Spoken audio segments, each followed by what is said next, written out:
this lost art approach. Famous creatives who had huge amounts of flexibility to experiment with what works and what doesn't for trying to use your brain to create things that are new and original and valuable. And my idea was, let me isolate from these creatives the principles that they came up with. And then once we've isolated those principles, I can adapt them to the 21st century. That's why I call it the lost art, because we'll go all the way back and talk to, Newton and Galileo. We'll look at Jane Austen. My approach was, I want to sort of find these timeless principles for producing stuff that matters without burning out, and then adapt them to, so what does this mean for me in my job or my pursuits in the 21st century? Cal Newport, welcome to the show. It's great to have you. Oh, I'm happy to do it. I'm excited for this one. I love your backdrop. It looks fantastic. It's because I you're right across the hall from me here, or right across the table. Nice to see you again. exactly. Great creatives know black backdrops. And if like- you're listening instead of watching, you got to get on YouTube to see this. That's right. Here we are. No, honestly, grateful to have you. Your work has been very influential to my life and to the lives of many of our listeners and watchers today. I'm very excited about where we can take this conversation. For the 8 people who are listening or watching and might not be familiar with you or your work, tell us a little bit about it. Yeah, I mean, it's not necessarily the easiest story to summarize, so it's worth taking a moment. So I'm a computer science professor. Right? I'm a computer science professor at Georgetown University, but I also focus a lot about technology, how it impacts our lives, how we work, how we connect with each other, and what we can do about that. So in addition to just being a computer science professor at Georgetown, I'm a founding faculty member of the new Center for Digital Ethics. I also direct an academic program called the Computer Science Ethics in Society program. So it's like I'm a technologist now who thinks a lot about the impact of the technologies. I'm also a writer, right? So I've been writing books for a long time. I sold my first book after my junior year of college. And so I really got started in this game early. I've been writing a lot of books. This book is my 8th book, actually, believe it or not, because I got started young. Uh, the key thing to think about my books is, right around 2016, I published this book called Deep Work. The 4 books, including that followed, they are in some sense books about ways that technology really disrupted the way we live and work, and then what we should do about it. So they really take place. So like Deep Work, A World Without Email, and this new book, Slow Productivity, it's all responses to a world of work that was highly disrupted by things like email, like laptops, like online meetings, right? How do we adapt and think about doing good work in this new digital age? And I had another book in there called Digital Minimalism. It was all about our relationship with our phones. And so, I'm known as someone who writes about work and productivity, but really it's through this lens of technology changed things. And now we have to somewhat start from scratch to figure out, what does it mean to do work I'm proud of in an age of social media, in an age of email and Slack and Teams and promotion and distraction. And so that's how I sort of pitch myself these days. Well, it's very effective.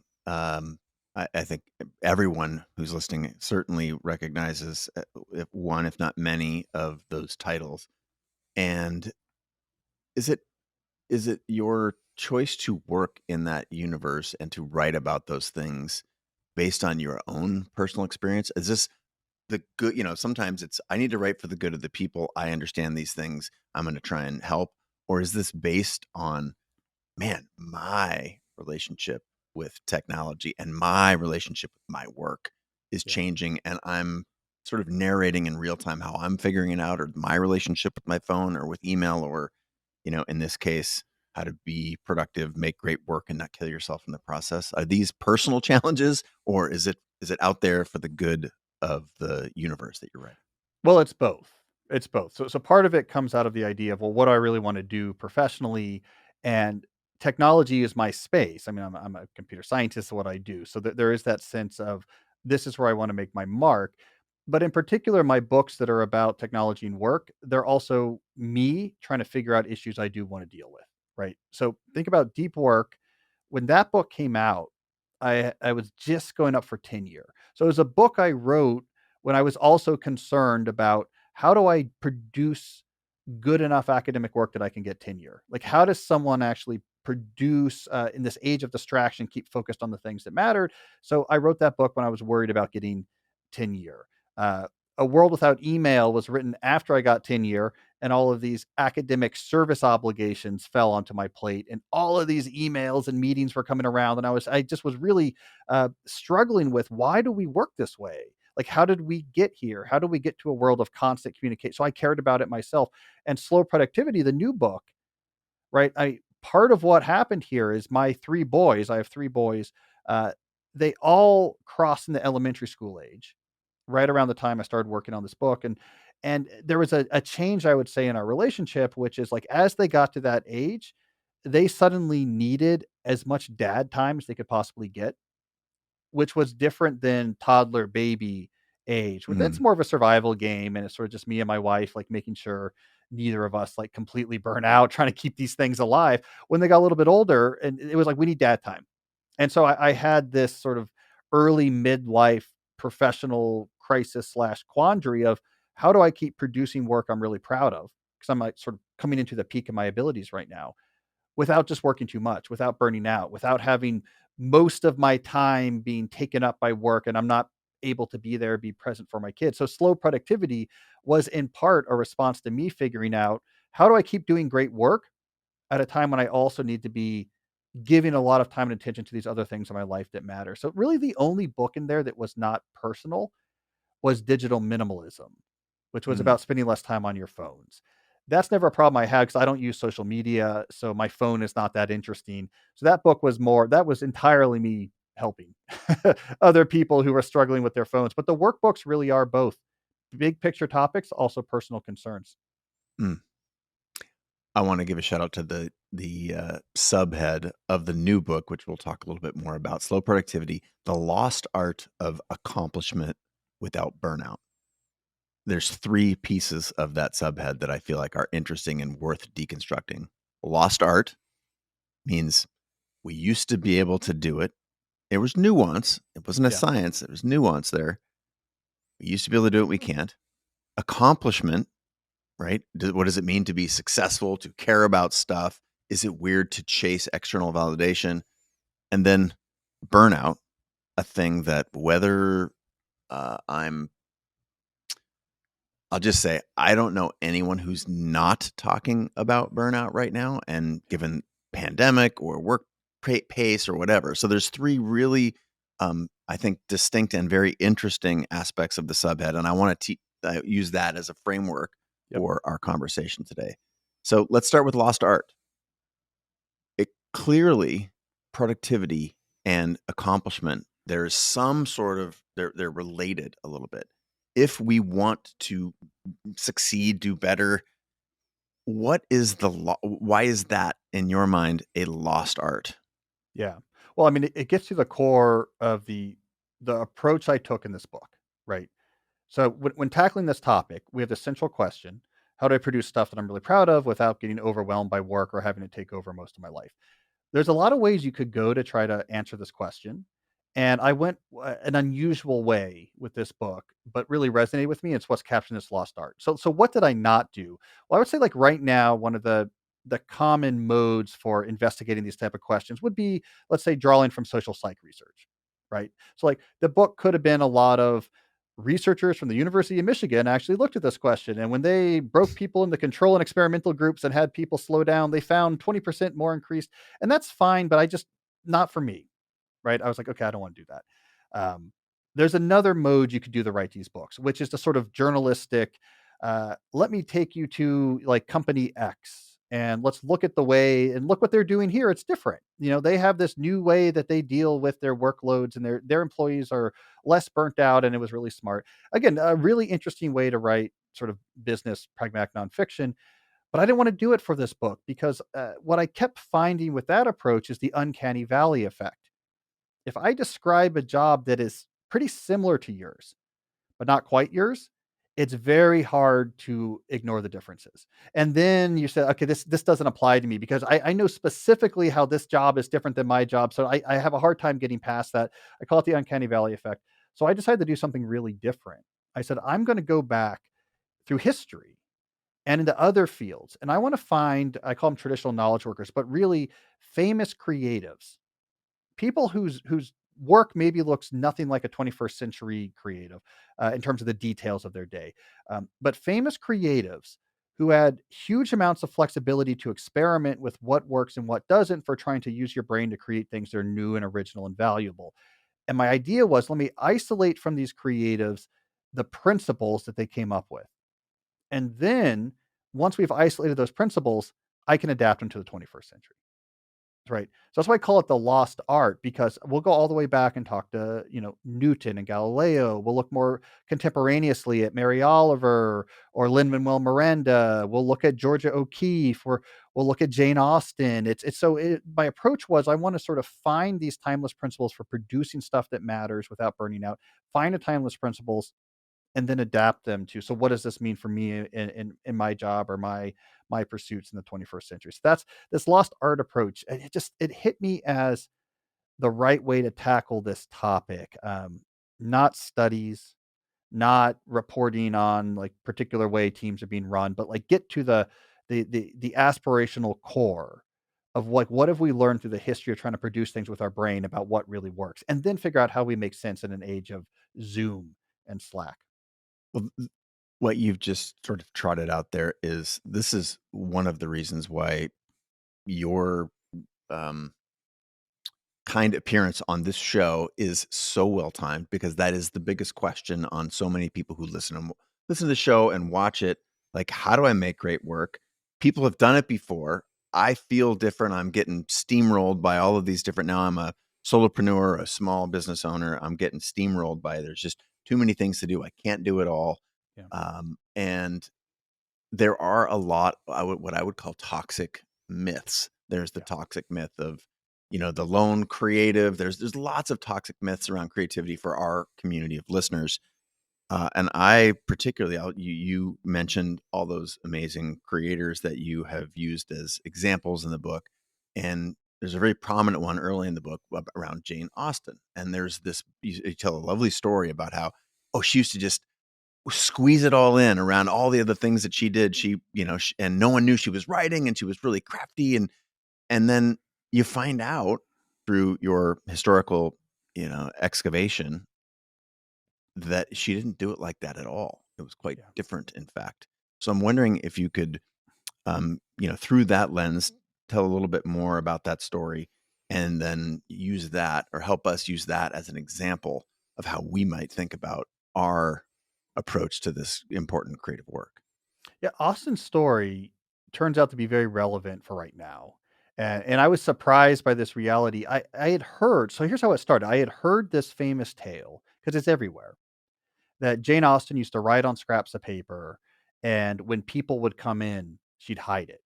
Right, and the real detail of this was there was a creak on the door hinge, Yeah. and she didn't fix it. This is how the story goes. She didn't fix the creaking door hinge because, it warned her that someone was coming, so she could hide her scrap of paper under something before they came into the room. And so that was the image of Austen people had heard. They imagined like you're in one of the movies based on her books. You're like the character in Sense and Sensibility. You're the Kate Winslet character in this ornate drawing room, just trying to like fit your writing in between. Right. It turns out all that's just made up. It was her nephew James wrote a biography of her 50 years after she died. And in that biography, he just made up this story. And then that story that he made up got picked up by a lot of different sources. I came across it. I finally tracked down, where did I hear this story? It was really in Mason Curry's book, Daily Rituals, which I love. Cool Um, book. Yeah, really it's a cool very book. cool book, an inspiration actually for slow productivity, in part because I was like, wow, when I read daily rituals, I get inspired by these people. Wouldn't it be cool to have daily rituals where then the next part was, here is how we can translate this story that's inspiring you to your own life. So it's an inspiring book. He picked it up from like Virginia Woolf told this story. It got retold a lot. Anyways, it's not true. Her nephew James made it up. The reality was, first of all, she did not grow up in an environment like Sense and Sensibility or Emma. They lived on a parsonage. Her dad was an Anglican, whatever they would call it, bishop or priest, and they to make extra money, they turned their house into a boarding school, a boys' boarding school. Jane Austen was basically running a boarding house, right? They were milking cows and making jam and brewing their own beer and cleaning the laundry. And she was very frustrated throughout her life that she didn't have time to write. And it was like a recurring theme throughout her life is that she wanted to work on these ideas she had, and she did not have time to do it. What finally happened was, her dad died. This was a little bit later. She was coming up to her 40s at this point. Her dad died. Her mom, her sister, and a family friend were like, "We're tapping out." And they moved into this small cottage that their brother owned, and they sort of tapped out from the social scene, from the life they were trying to live before. And it was only there when they had greatly simplified their life that Austen writes all those books. It's like 5 years. It's Emma, it's Sense and Sensibility, it's Mansfield Park. These things are just one after another, and then she gets sick and died soon after that. So, like, the real lesson, this is what was cool about this, is the story we've always heard is the story of, if you wanna write Sense and Sensibility, you gotta squeeze in more work. Wake up at 5, do it in between things. You gotta just, like, want it and, like, make Make it happen. Find the make it time. happen. Yeah. Find the time if you really want it. The reality was, no, it wasn't until she greatly reduced what was on her plate that she could do anything of real worth. And okay, so what's the general principle here? Well, the general principle here is, when you're doing a lot of things, you can't really do anything that matters. It's like a log jam in a river. You're trying to send logs down the river. If you send too many at once, they get stuck and then you get a jam and nothing gets through. And so there's this like really beautiful lesson in there with creative work. You have to start doing less. Like, creative work needs space. It's not until you can do your equivalent of moving to that cottage, which might mean less initiatives, take some of these projects off your plate, sequence the stuff you're doing so you're not doing it concurrently, give up perhaps some revenue streams that might be part of it, right? It's not until you do less that you can actually really do anything at all. So it's like, even if we're not writers in the 18th century, but there's a lesson in this writer from the 18th century that I think is really relevant in the 21st. Very, very. And what I love about that is that it is a myth we have been chasing so much. Like, why is that such a popular myth? It's freaking everywhere. Do more, wedge it in. Everyone can do it. Gary Vee can do it. We just point to all these examples, mostly, which if you excavate them, there's something else happening, like in your Austin story. But why, is it a badge?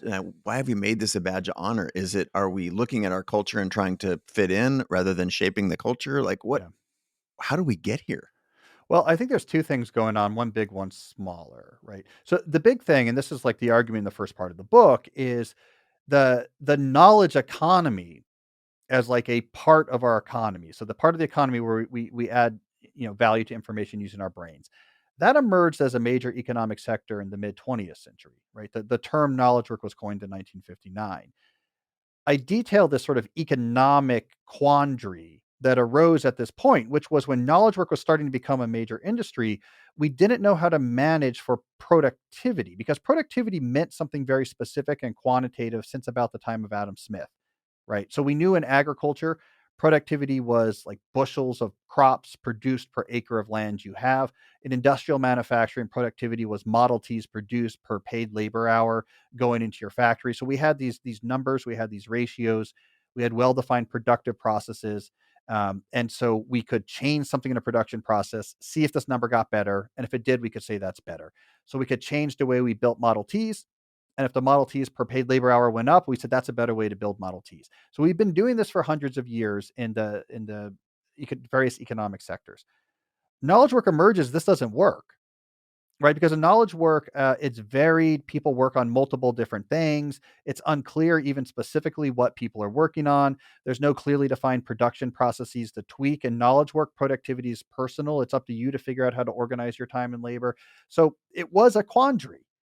What do we even manage when we can't point to Model Ts or bushels of corn? And so what we came up with is what I call pseudo productivity, which was this idea that we'll use visible activity as like a heuristic, like a proxy for useful stuff. If I see you doing something that's better than not. One of my contentions is once this became culturally ubiquitous, those who are very autonomous, like creatives and entrepreneurs who don't work for a boss, they don't work in a company, this is still the water that they're swimming in. So we all just basically adopted this pseudo productivity notion that activity is better than less activity. If you're doing more things, at least you know you're trying, right? You can't be accused of being lazy. And if you're saying no to things or you have free time, God forbid, then like this is pretty dangerous. You're not getting after. So I think that's the big thing. Pseudo productivity became ubiquitous, and we all have just internalized that as what we mean by productivity with knowledge work. The small thing is the internet. And so the internet subculture focused on productivity is very focused on activity and systems, largely because I think that plays well with algorithms. Like if I want my Mm. YouTube video on productivity to get a lot of juice and a lot of people to look at it, I can't talk about Jane Austen. It needs to be my settings on whatever, or I've set up this very complicated system. Like that just plays well in the internet algorithmic ecosystem. And that's just amplifying the fire for, I think, solopreneurs, entrepreneurs, and creatives as they're seeing this like online productivity world. And we have pseudo productivity as just the ubiquitous idea of productivity. And so now action is what matters. And I think that's where we're very receptive now to like get after it, hustle, make it happen. If you cold plunge at 5 a.m., you'll be ready by 5:10 a.m. to like do your first pages. And that's all put us into that mindset. One of the things that you quickly get to when you think about that, try that, dig into it at all, is that this is not natural, Yeah. right? This is the second piece of essentially the three-piece point of your book. One, do fewer things. Two, work at a natural pace. Three, obsess over quality. And we'll get to all of these, but it's fact that this is just not natural. We've talked at, the media landscape is clear that we were not designed to have this many inputs, information at our fingertips all the time, just bombarding us. And the same thing is true with work. Now that we can change the task that we're working on virtually. I mean, you used to at least have to walk across the farm, Yep. right? You grab the eggs, then you have to go all the way across the farm to feed the cows. And now it's just a one click of a button. Is this part of the problem? This that we have everything at our fingertips and that we're we're screwed because of it? Yeah, so this is what then happened is when we had pseudo productivity as this idea. We've had it since like the 60s and 70s. And it's not a great way to measure productivity, but whatever. It's like it worked okay. Then technology came along, right? We had the front office IT revolution. Now there's network computers, and then there's mobile computing. We have the internet, we have email, we have smartphones. And this is one of my big ideas is that the combination of pseudo productivity plus new technology, that's when we really started to see the cart go off the rails in knowledge work. That's when we began to see this increasingly tight spiral of overload and burnout that really picked up speed when in the early 2000s. What happened in the early 2000s? Everyone got email. Like you can see this anecdotally, you can see this in the books, you can see this in the research literature. It's exactly as we get the front office IT revolution that we began to get this issue of overload and burnout in knowledge work. So I think they're deeply intertwined. As you said, our brain cannot switch quickly between targets of attention. Right? It takes up to 15 or 20 minutes for us to fully lock into a new thing that we want to pay attention to. That's why when you sit down to do something creative, the first 20 minutes are hard because your brain hasn't completely changed context to the painting or the writing or whatever you're trying to do. It takes it 15 or 20 minutes, right? So what happens when we jump back and forth every 5 minutes? Let me look at this email. Let me jump online. Let me do a little bit of writing. Now let me jump over and go on the Slack. Now let me jump over here. It's an impossible ask of our brain to keep trying to switch its target of attention back and forth, back and forth. We never give it time to actually settle into any one cognitive context. So now we're in a jumbled pseudo halfway context between 7 or 8 different things. It completely fries our neural circuitry. We're used to it, so we don't realize the degree to which it feels terrible to try to force our brain to do this. It's just not able to do it. It's why we burn out by 2 o'clock in the afternoon. It's why we feel cognitively fatigued. It's why burnout is up. It's why negative affect is also up in knowledge work. It is an impossible ask of our brains to just keep jumping back and forth. Our digital version of Jane Austen in the sitting room, jumping back and forth between all these different targets of attention. It's 100% unnatural. It's like being a farmer and saying, why don't we let the farmer pull the plow? We're like, well, the human body's not really strong enough to do this. And like, I'm getting really injured. We're doing the same thing with our brain. We say, why don't we just juggle 20 things at once and just jump back and forth between all of them? It's not a way we can actually work. And we realize that deep down, we realize what we're doing makes no sense. And I think this is where we get that creepy nihilism about what am I even doing here? I've been on 7 Zoom meetings, concurrently doing Slack and 7 channels in between. My brain is fried. I can't point to one thing I produced today of any value. And now I got to repeat this again and again and again. I mean, there's a reason why I think people are becoming fed up in these sectors. Well, fed up describes my point of view, and one of the reasons this book is so timely. It's dramatically helped me personally, and this would be the $1,000,000 question. You've introduced we're being asked to do, look back for the last 2.5 minutes at your diatribe there. Big question. So what do we do? Yeah. How do we escape this? Yeah. Yeah. Well, okay, we got 3 ideas then. The 3 principles, right? These are actually the right way to do this, right? So at a high level, 1, do fewer things. Like, avoid the log jam of there's so many things going on that I'm actually getting nothing done. There's so many things going on that now I have to jump back and forth and service the administrative overhead of everything, the email for this client, the meeting with that collaborator. Uh, just do fewer things, and those problems begin to go away. Now, doing fewer things is talking about at any given moment. So if I'm doing fewer things, the things I'm doing, I'm gonna finish faster.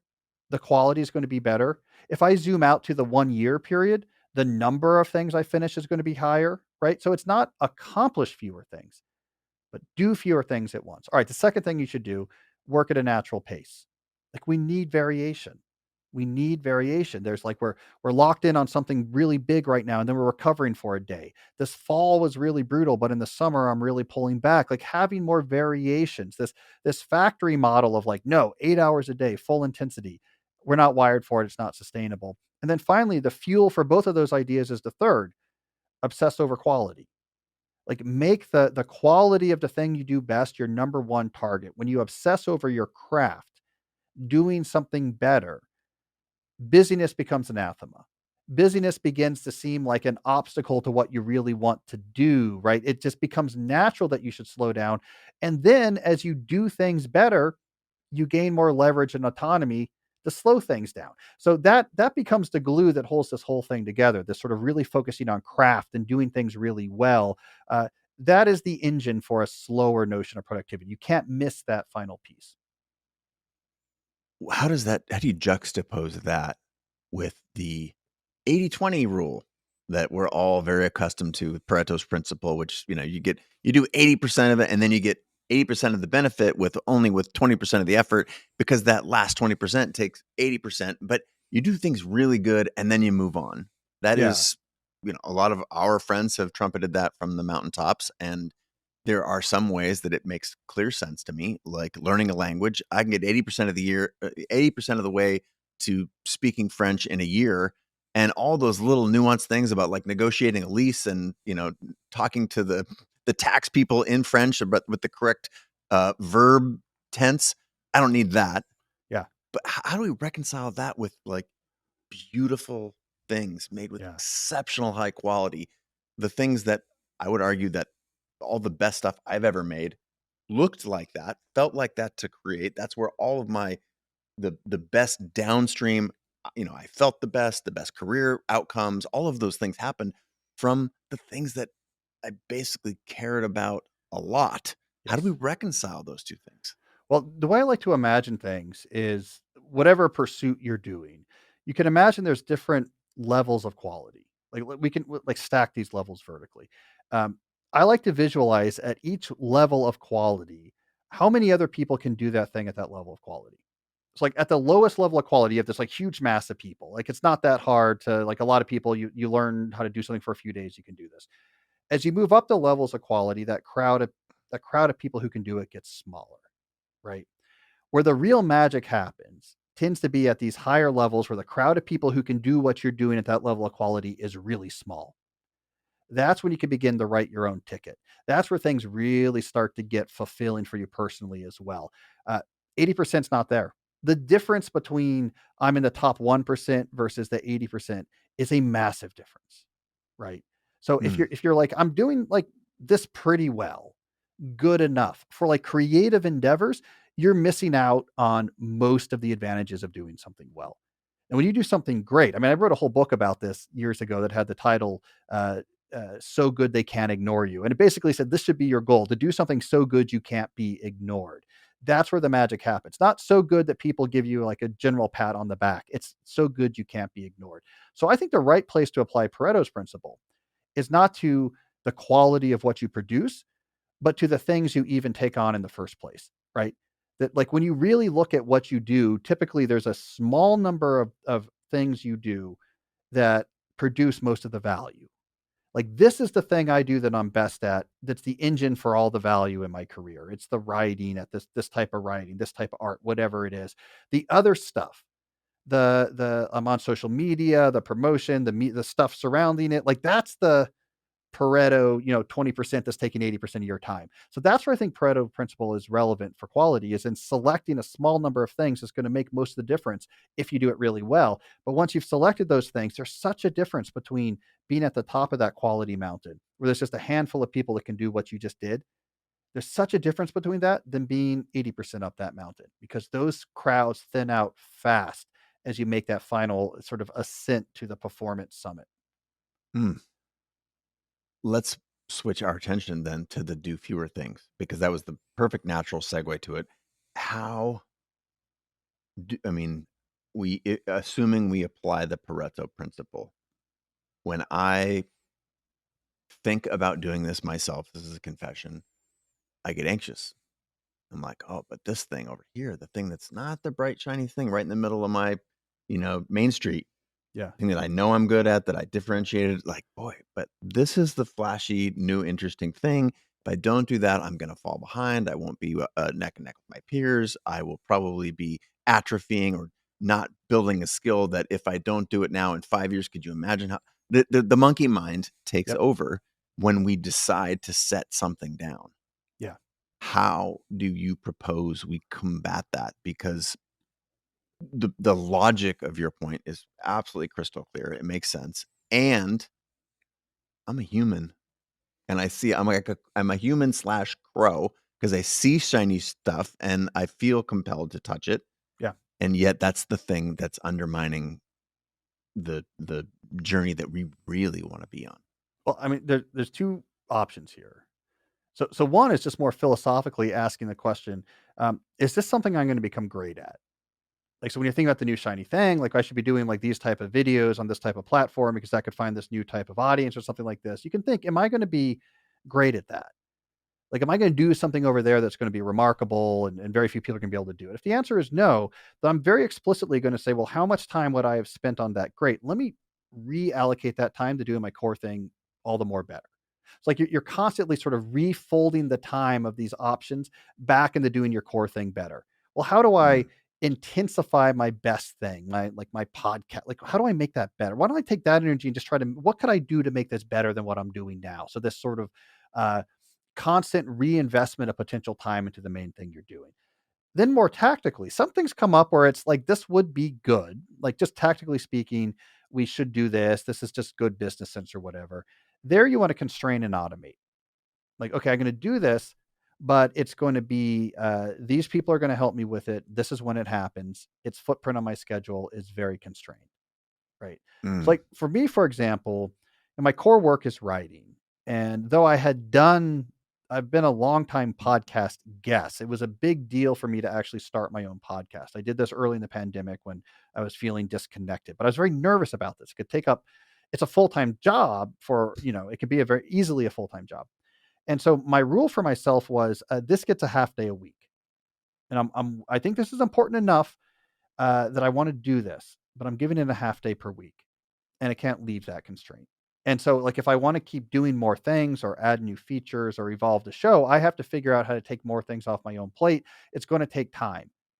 And that's what I did. And I've never let my own podcast leave a half day per week. And I was doing it on my own for a while. And then there was new things I wanted to do. So I brought on a producer to take over all the stuff involving the computers. That freed up more time in my half day, so I could do more work on what was going on into the show. And then after a while, we wanted to do video, and we brought in someone to do that because it wasn't allowed to leave a half day a week. And it might have been slower than the instinct of like, let me just go all in on this and just like make this my thing for the next 4 months, then sort of burn out on it. But by keeping it constrained, it wasn't really able to generate the footprint on my schedule that could really slow down the other stuff I had going on. So it's either you have to say, am I going to be great at this? And if not, let me reinvest that time into the thing I want to be great at. Or if it's like this, I do need to do this, constrain when it happens, constrain its impact on your schedule. Don't let the shiny object expand to take over most of your schedule and push everything aside. That's really where we get into danger. How much of this boils really truly boils down to I'll list a few things, but I think I can draw a circle around them. They're all about know thyself, right? This is I think it was Socrates or Aristotle. Know thyself. So there's discipline involved in doing this, right? Yes. And there are. It's very tempting to say, well, I could be good at anything that I put my mind to. So this new flashy insert new social media platform, whatever, and that's very optimistic. I like the idea that I could be good at anything. But then what's this filter? Is it, is it who I am inside? What are my goals? What is it about discipline? Like this is sort of why I'm hoping we can scratch a little bit Yeah. further. Maybe you can talk about this through like the lens of your own work. I felt like that was really effective and useful. Or, any examples from the book. But I feel like um it's so easy for us to lie to ourselves or to Yeah. fib, or it's sort of like, "Oh, trust me, you don't wanna see the mountaintop, you don't wanna be rich and famous." People are basically saying, I'll take rich and famous, and I'll let you know when I get there if I Yeah. like it or not." So, use your own life or some other, examples from the book about how do we, because this is hard work. It's hard. There's discipline, there's all these attributes that I don't wanna just gloss over because they said, "I tried that and it didn't work." Yeah.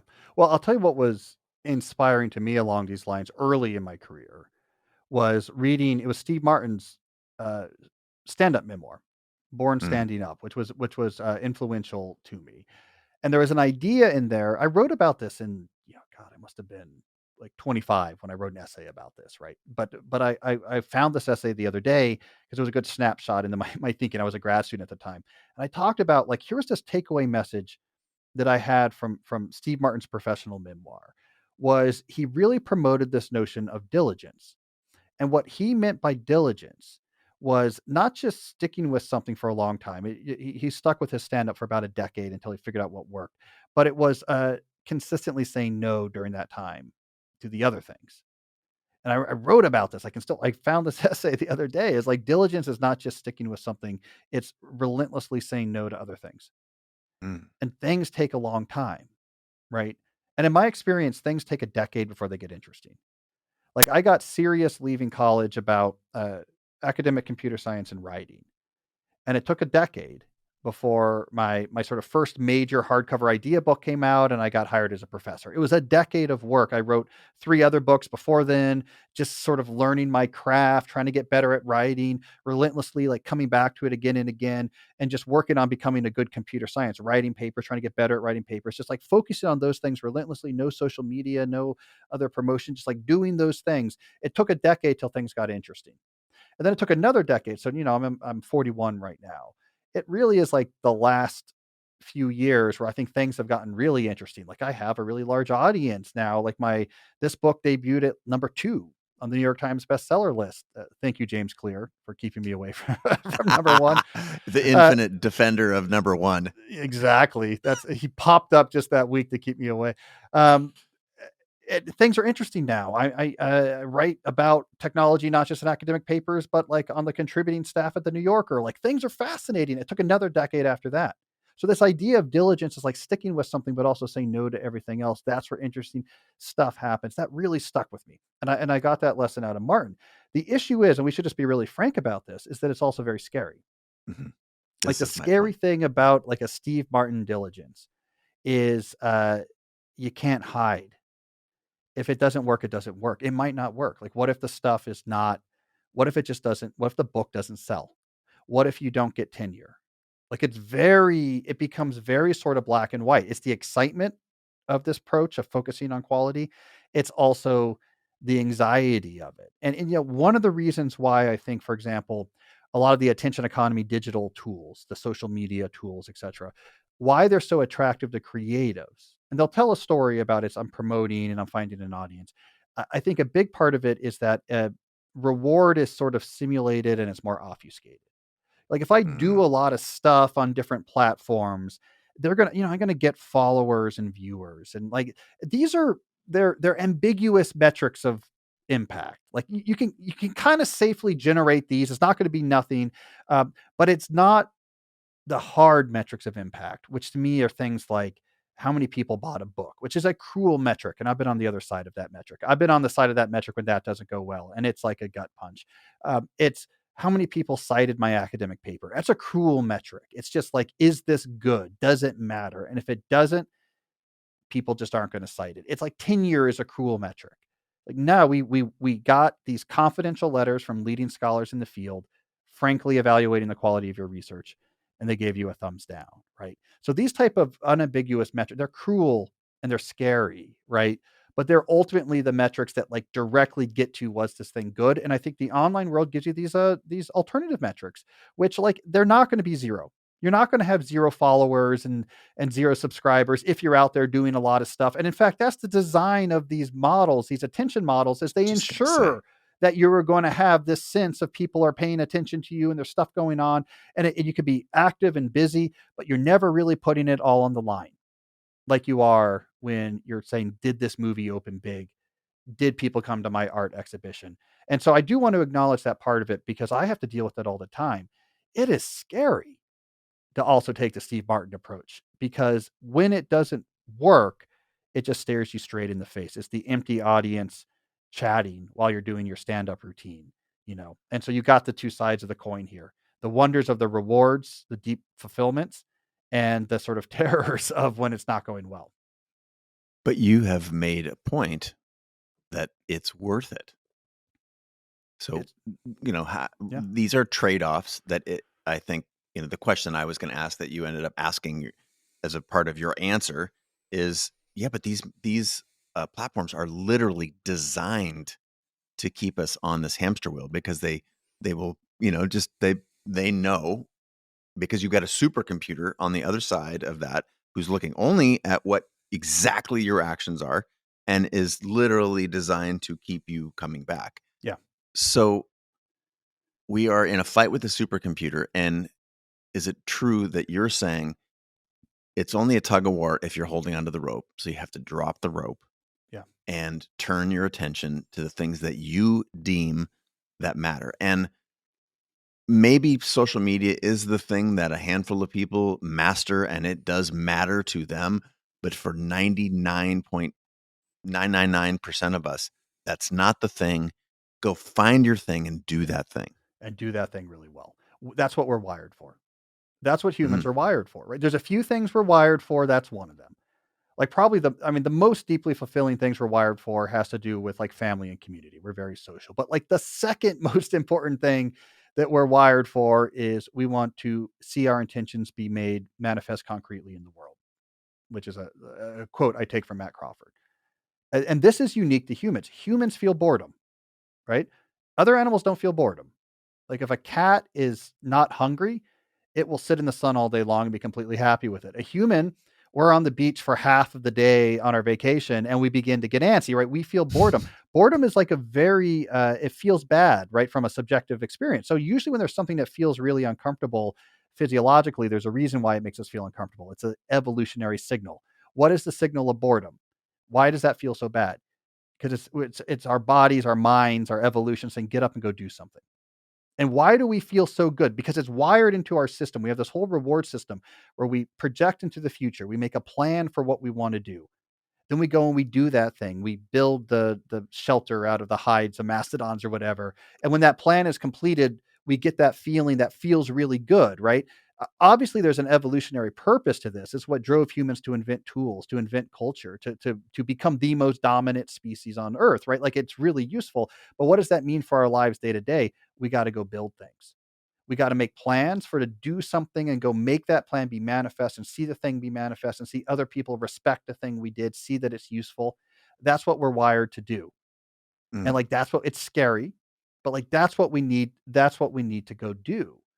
And it is why I think, I mean, when people think about engineered addiction for social media, they think about like, well, it's like getting to your interest and it's flashy colors and all that stuff is sort of true. But like the original thing, this is what Facebook's whole premise when Facebook was launched in 2004, their whole premise was, we forget this now, is that Web 2.0 had become a thing with blogs. So now it was like easy to publish information on the web. This was this big thing that happened after the first .com crash. Before that, if you wanted a website, you had to hack HTML. So now anyone could publish things. You could start a blog at WordPress. You could.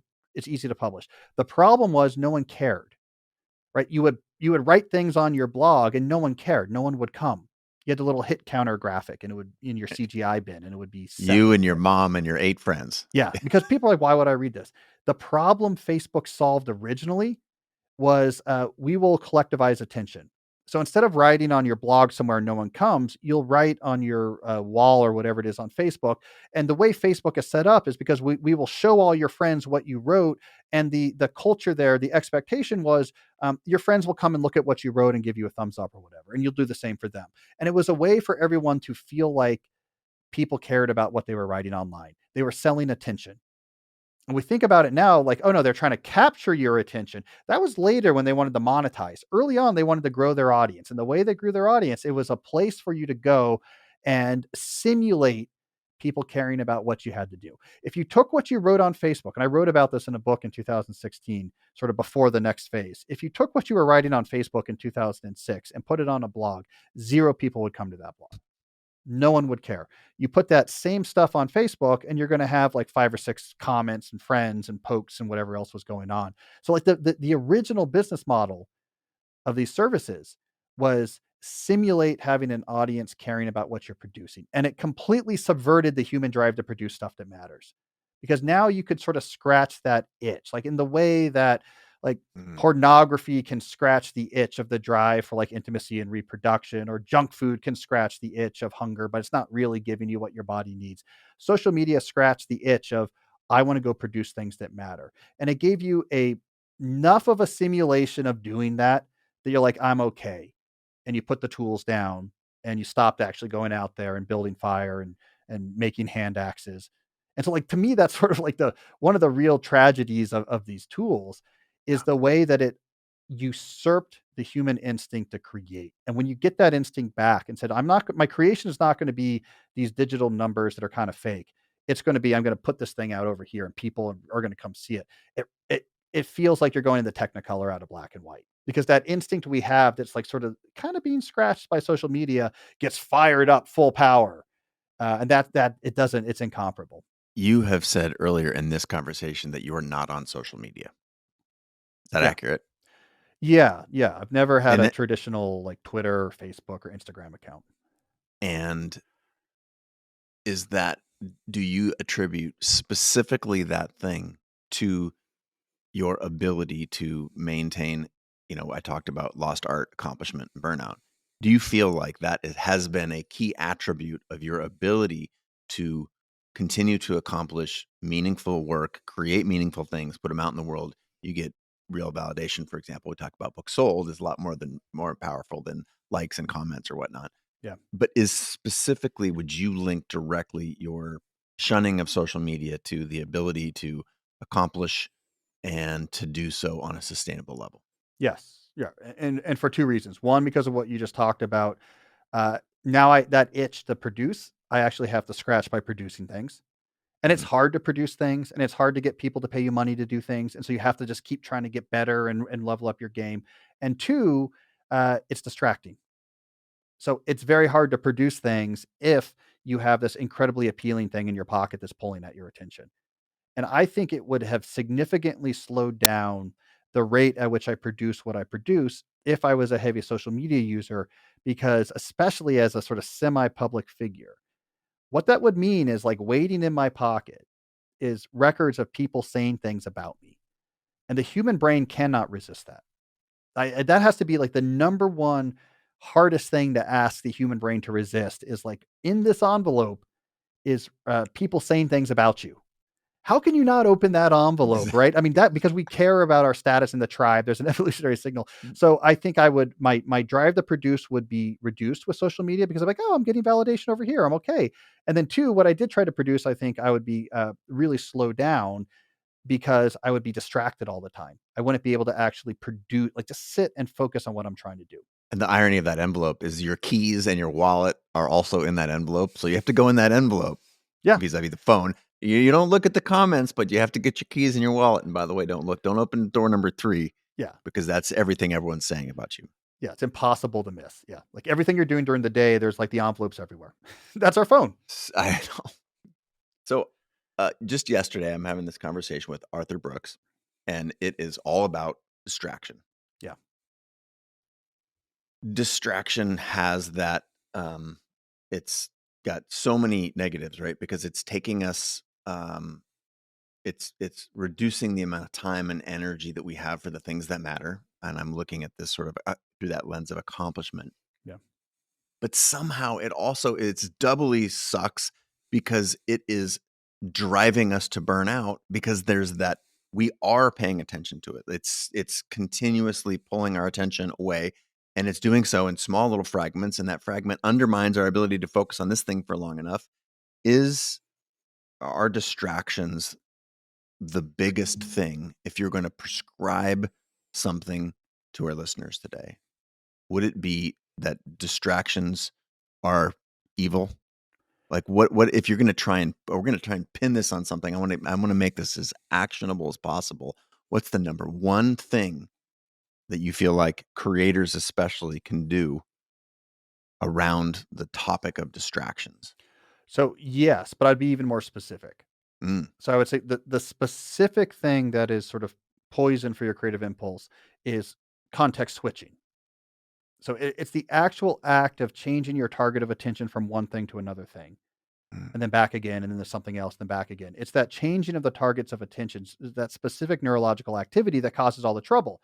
Because it takes about 10 or 15 minutes to fully change our focus of attention. So if we don't give ourselves that time, which is what happens when we jump back and forth between email and social media and the news and back to what we're doing, we're switching too fast for our brain to actually be able to keep up. And that's where the creativity destroying neurological sort of car wreck occurs, right? So it's the context switching. Once we realize that, we're like, well, what drives context switching? Now there's a couple different things. So, like, yeah, we were just talking about social media. That drives context switching because it's just engineered to be appealing and we want to look at it. And that causes context shifts.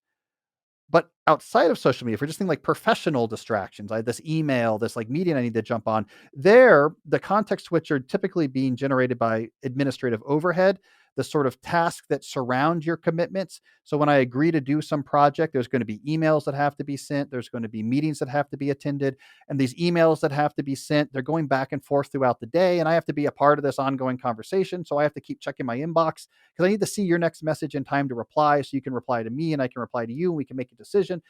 So, this administrative overhead that surrounds projects is another big source of context switching distractions. And so, there, the solution is have less projects. So, if like everything is going to generate 5 units of administrative overhead, then there's a big difference between having 3 things you're working on and 10. mm, So we get different solutions to the same problem, context switching. So yeah. get rid of the unforced errors, like a supercomputer trying to distract me. All right, don't put that somewhere else. Like don't use social media or like don't have it anywhere near where you work. And then when it comes to these sort of administrative overhead distractions, have less things you're working on at once. Sequence projects. Say no to more things. Make a division between what I'm actively working on and what I agreed to do, but I'm not yet actively working on. Do what you can to reduce the number of things that are concurrently generating administrative overhead. All of this gets to the same goal of trying to stop your brain from having to shift back and forth between a lot of things. Brilliant. And that is, I will, I'd like to add a personal endorsement here. This is one of the things that I found so powerful about your new book, Slow Productivity, which is, a big part of our conversation today is that it is simultaneously conceptual, like you got to figure this out, and Yeah. very tactical. And that is part of it's a very difficult balance to achieve both those things. And I feel like you've done it. And I have an example for the readers and listeners who this is hopefully an example of why you should get this book. Now, you just walked us through, hey, look, the switching costs. You've given us a math equation at somewhere in the front of the book. You're like, if you're working on one thing and it's 7 hours to work on it every day, and you've got 1 hour of admin around that. Okay, let's say if you're working on 5 things, you basically walk us through a pretty simple equation that says, look, the admin, the overhead that each of the tax that each of these projects comes with begins to take over the volume of time and energy that you have for the real work. So from something that's that simple to the pitch that you made, which I love, is office hours. Yeah. Like the reality is we all do have to do some of these things because we do have administrative overhead to our product or to our lives, whether these are projects or the family household. You talked about how to keep your kids alive, for example. There's an administration that has to happen there. Uh, you want to articulate the vision of office hours for us real quick here? Yeah, because we need both these things, right? So Yeah. if you don't reduce the number of things you're working on, the amount of overhead is so overwhelming that you have no breathing room to try to tame it because it's like it's panic, right? So if you reduce the things, you still have overhead, but it's less overhead. Now you have the breathing room to now think about how do we control this overhead. Office hours is one of the great ideas. So for the overhead that remains, office hours is look, every day, let's say, same time every day, I declare it's my office hours.